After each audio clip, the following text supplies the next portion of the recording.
ఎంతో ప్రేమతో అత్తయ్య గారు కొత్త కోడలికి మంచి జరగాలి అని అనుకుంటున్నారు. కాబోయే కోడలి గారు ఏం ఆలోచిస్తున్నారో మరి.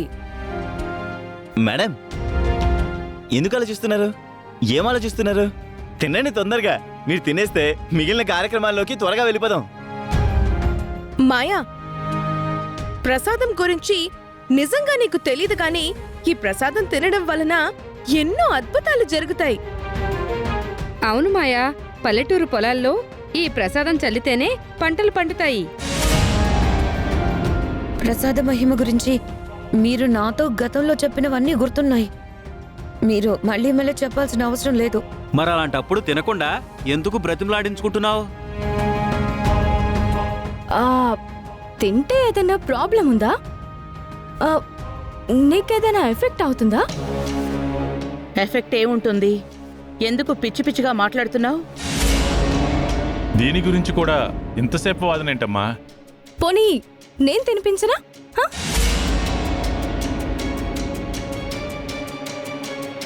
తిను. ఆగో ఆగో ఆగో ఆగో.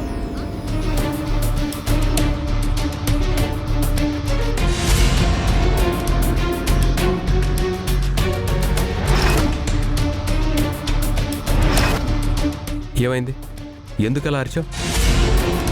మామూలుగా అరవలేదు, కుక్క కరిచినట్టుగా అరిచింది. ఏమైంది మాయా? ఆ ప్రసాదం నేను తినను. ఎందుకు తినవు? తినను తినను అంతే. ఏమైంది మాయా నీకు? ఎందుకు తినవు? నేను చెప్తున్నాను తిను. మీరు చెప్పినా నేను తినను. సాక్షాత్తు ఆ అమ్మవారే వచ్చి చెప్పినా నేను తినను. మాయా,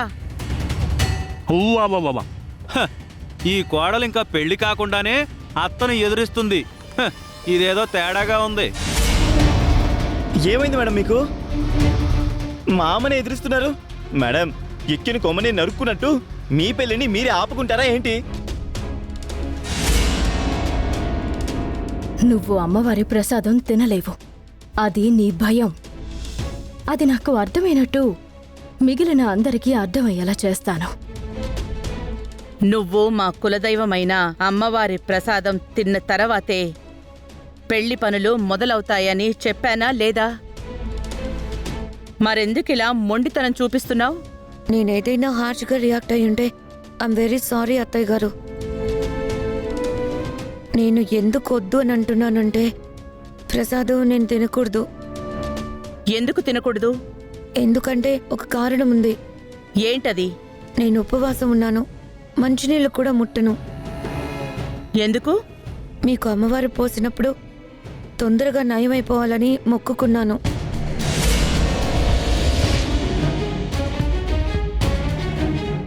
అబ్బబ్బబ్బబ్బబ్బా, ఏం కవర్ చేసావే!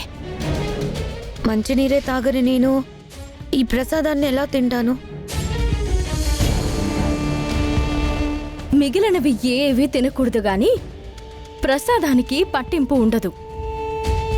నేను ఆ విధంగానే కమిట్ అయ్యాను. నువ్వు సలహాలు ఇవ్వకు.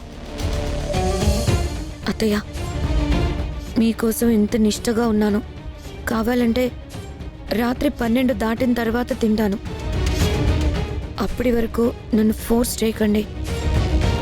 నా గురించి ఇంతలా ఆలోచించే కోడలు దొరకడం నా అదృష్టం.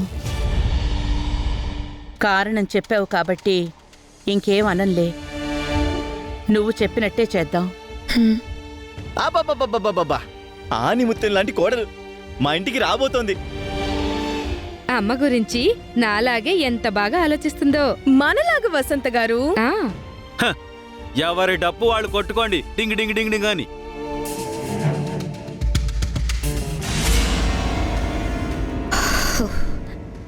పెద్ద గన్ను నుంచి బయటపడ్డాను.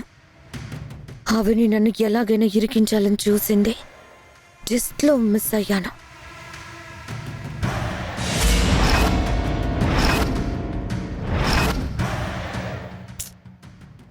మా అత్తయ్య ఆరోగ్యం కోసం మొక్కుకున్నావా పాపం? మొత్తానికి భలే ఎస్కేప్ అయ్యావు. గ్రేట్. బట్ ఒక్క విషయం బంగారం, తప్పించుకున్నాను అని నువ్వు అనుకుంటున్నావు. కానీ అమ్మవారు అన్నీ గుర్తుపెట్టుకుంటుంది. అంతకు అంతా తిరిగిచ్చేస్తుంది. గతంలో నీ వంటి వారు ఎందరో అమ్మవారితో ఆటలాడారు, పైకి పోయారు.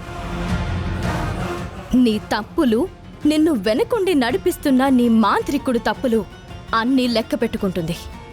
బదులుగా రెట్టింపులో ఇచ్చేస్తుంది.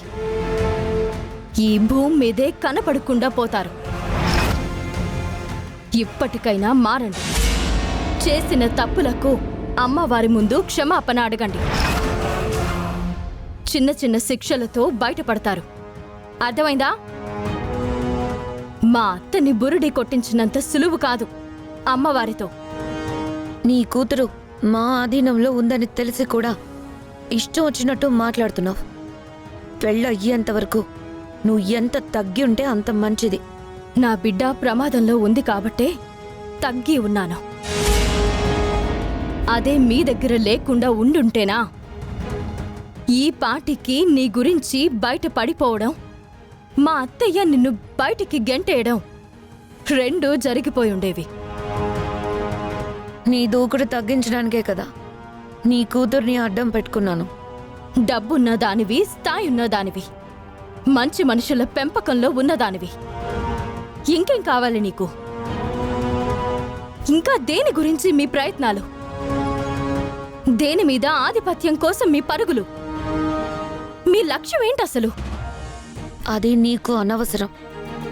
జరగవలసిన సమయంలో ఆ అద్భుతం జరిగిపోతుంది. అప్పుడు నా గురించి కథలు కథలుగా చెప్పుకుంటారు. దుష్టులు అంతరించిన కథల్లోనా?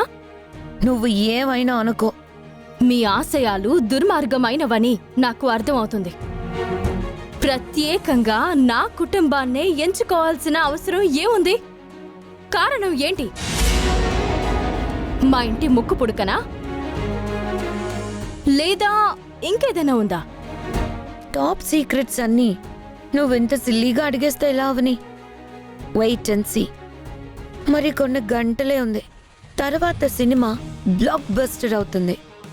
అట్టర్ ఫ్లాప్ అవుతుంది. శ్రీకర్ నాకు తాళి కట్టిన తర్వాత ఈ డైలాగ్ చెప్పు. ఖచ్చితంగా చెప్తాను. తాళి తీయడానికి సిద్ధంగా ఉండు. మా ఊరు నుంచి తరిమేస్తాను. అందుకు నువ్వు సిద్ధంగా ఉండు. నువ్వు ఏమీ చేయలేవు. ఏమీ చేయలేడు అని హనుమంతుడి గురించి రావణుడి సైన్యం అనుకుంది. లంకను తగలబెట్టేలేదా? నీ పరిస్థితి కూడా అంతే. సరే, పందిర్లో చూసుకుందాం.